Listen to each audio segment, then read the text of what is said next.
नमस्कार, मैं मनीष स्वागत करता हूँ आपको अपने इस यूट्यूब चैनल पे। दोस्तों, टेक्नीशियन ग्रेड 3 का बहुत सारे बच्चे कल से देख रहे हैं रैंकर गुरुजी पे जिस तरीके का डेटा आ रहा है। लगातार आपके जो कट ऑफ है वो या आप कह सकते हैं एवरेज है वो नीचे जाता नज़र आ रहा है। शुरुआती जब 1 घंटा हुआ था तो उस समय आपके जो एवरेज बन रहे थे, जितने भी लोग पार्टिसिपेट कर रहे थे, 63 बन रहे थे। उसके बाद 58 चला गया, उसके बाद आपके 53 चला गया और अभी आते-आते तक 43 चला गया है। तो ये एवरेज डेटा पे आपको बिलीव नहीं करना है, आपका कट ऑफ क्या होगा। ट्रेड वाइज हम आज इस वीडियो में चर्चा करेंगे। Fitter, electrician, welder, mechanics, electrical क्या जा सकता है, इनका कट ऑफ और कितनी वैकेंसी है, उसके अगेंस्ट कितनी जा सकती है, तमाम चीज़ों के बारे में डिस्कस करेंगे। चैनल पे नए हैं तो सब्सक्राइब कर तरीके से मैंने सभी को अलग-अलग रखा है, तो चैनल को ज़रूर सब्सक्राइब कर लीजिएगा। पहला ऐसा वीडियो होगा जो आपको इस तरीके से मिलेगा, ठीक है?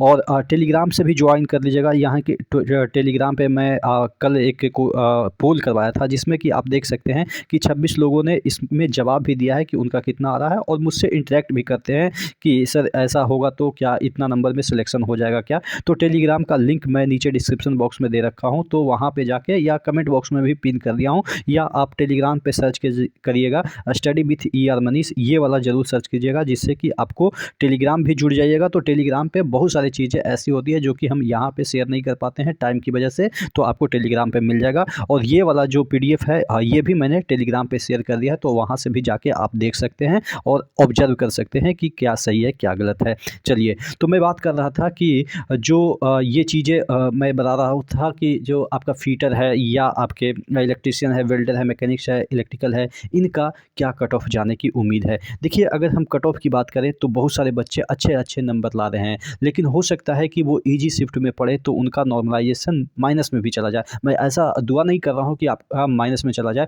लेकिन क्या होगा ना कि जो बच्चे का टफ शिफ्ट है उसका ज़्यादा हो जाए और आपका, अगर आप 95 ला रहे हैं तो 95 के बाद नॉर्मलाइजेशन आपका हो ही नहीं रहा है, 95 के बाद हो सकता है कि 94 आ जाए आपका नंबर, और जो बच्चे 83 ला रहे हैं उनका हो सकता है कि 92 जो है वो नॉर्मलाइजेशन हो जाए। तो नॉर्मलाइजेशन एक बहुत बड़ा फैक्टर है और जितने भी डेटा अभी निकल के आ रहे हैं वो सिर्फ़ और सिर्फ़ रॉ नंबर है।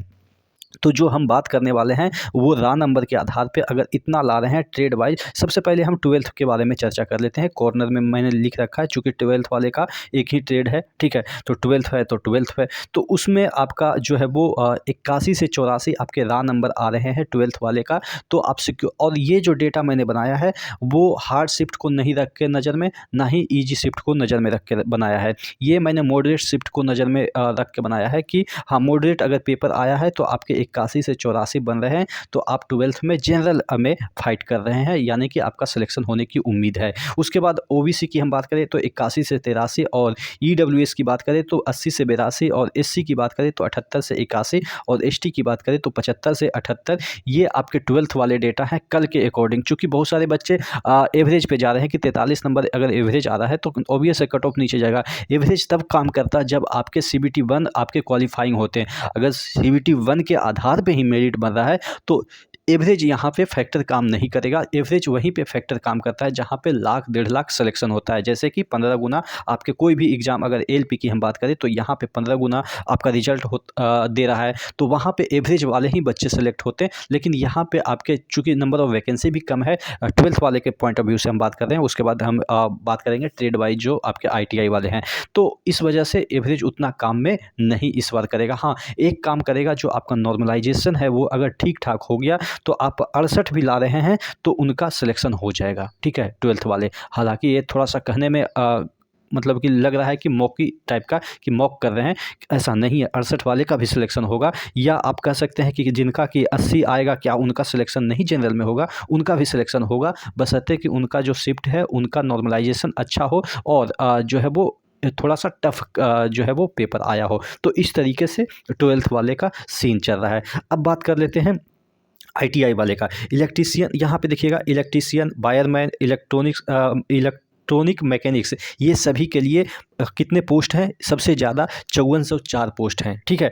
5404 पोस्ट हैं। तो यहाँ पे अगर आप 68 से 73 जनरल में ला रहे हैं, ओबीसी में 68 से 72 ला रहे हैं, ईडब्ल्यूएस में 67 से 71 ला रहे हैं, एससी में आप 65 से 70 ला रहे हैं, और एसटी में अगर 64 से 68 ला रहे हैं, तो आप इलेक्ट्रीशियन ट्रेड से बिलोंग, जितने भी सब ट्रेड हैं, इलेक्ट्रीशियन हो या वायरमैन हो या इलेक्ट्रॉनिक्स मैकेनिक्स हो, तो वो आप यहाँ पे फाइट कर सकते हैं, यानी कि आपका उम्मीद बरकरार है, जिंदा है। और यहाँ पे 2-4 नंबर आपके एवरेज मान लेते हैं, 5 नंबर आपके जो है वो जो परसेंटाइल, या आप कह सकते हैं परसेंटाइल नहीं तो नॉर्मलाइजेशन हो जाएगा, तो 5 नंबर इसमें ऐड कर लीजिए, तो 5 3 8 78 मैं कह रहा हूँ, तो कौन सा गलत कह रहा हूँ? 78 आपका नॉर्मलाइजेशन के बाद कट ऑफ ज़्यादा है, 13,000 वैकेंसी समथिंग है, तो क्या मैं गलत बोल रहा हूँ? ऑब्वियस है कि जो रिलेवेंट जो आ रहे हैं नंबर, उसी के अकॉर्डिंग बात कर रहे हैं, ठीक है। तो ये आपके इलेक्ट्रीशियन का डेटा है। अब बात कर लेते हैं बिल्डर का। तो बिल्डर के लिए यहाँ पे 3918 टोटल वैकेंसी है, और यहाँ पे 67 से 72 ला रहे हैं।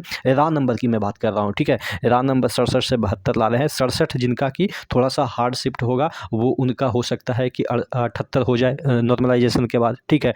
8 नंबर कौन बड़ा बात है बढ़ने का, 15-15 20-20 नंबर कभी कभी बढ़ते हैं, ये तो 8 ही नंबर या 7 नंबर की मैं बात कर रहा हूँ, ठीक है।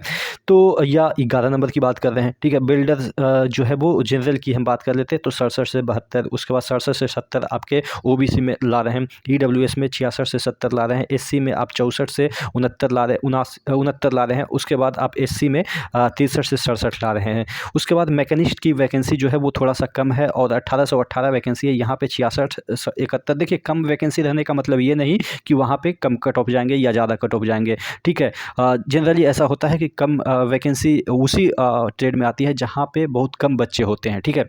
तो यहाँ पे बच्चे भी कम है, तो इसलिए 67 से 71 और 66 से 71 और 66 से 69 आपके ओबीसी में। अगर ईडब्ल्यूएस की बात करें तो 65 से 69, और एससी की बात करें 64 से 66, एसटी की बात करें तो 62 से 66 जाने की उम्मीद है। उसके बाद इलेक्ट्रिकल और इलेक्ट्रॉनिक्स की बात करें तो यहाँ पे मात्र वैकेंसी 234 है, और 68 से 74 जाने की उम्मीद है जनरल में, 69 से आपके 73 जाने की उम्मीद है ओबीसी में, और 68 से 72 जाने की उम्मीद है आपके। देखिएगा, यहाँ पे 68 और 69 में कन्फ्यूज मत होइएगा। कई बार क्या होता है ना कि यहाँ पे मैंने डेटा देखा है कि थोड़ा सा ओबीसी की संख्या ज़्यादा होती है, इसलिए मैंने 69 लिख दिया है।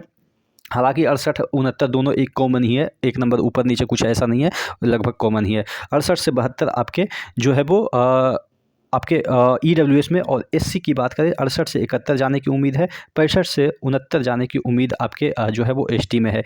मैकेनिक डीजल की हम बात करें, मैकेनिक डीजल की बात कर लेते हैं, तो 948 से टोटल आपके जो है वो यहाँ पे सीट है, और यहाँ पे 67 से 72 जाने की उम्मीद है डीजल में, 66 से 69 आपके जाने की उम्मीद है ओबीसी में। ईडब्ल्यूएस की बात करें 65 से 70, एससी की बात करें 64 से 69, और एसटी की बात करें 62 से 67। और अगर फीटर की बात करें तो यहाँ पे सेकंड नंबर पे फीटर आती है वैकेंसी के पॉइंट ऑफ व्यू से, 3927 टोटल वैकेंसी है।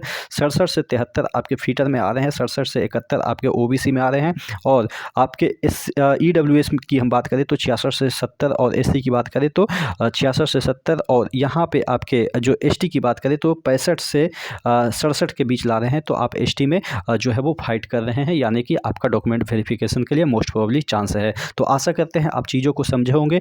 अन्य वीडियो के लिए, इसी तरह के वीडियो के लिए जरूर चैनल को सब्सक्राइब कर लीजिए, और टेलीग्राम को ज्वाइन कर लीजिएगा। टेलीग्राम का नीचे लिंक दिया हुआ है, वहाँ जाके अपना जो भी क्वेरी है आप मुझे बता सकते हैं। यहाँ पे देखिएगा 26 लोगों ने मुझे बताया कि क्या करना है, तो उसी के अकॉर्डिंग मैं वीडियो बनाता हूँ, ठीक है। तो नेक्स्ट वीडियो मिलते हैं, तब तक के लिए जय हिंद।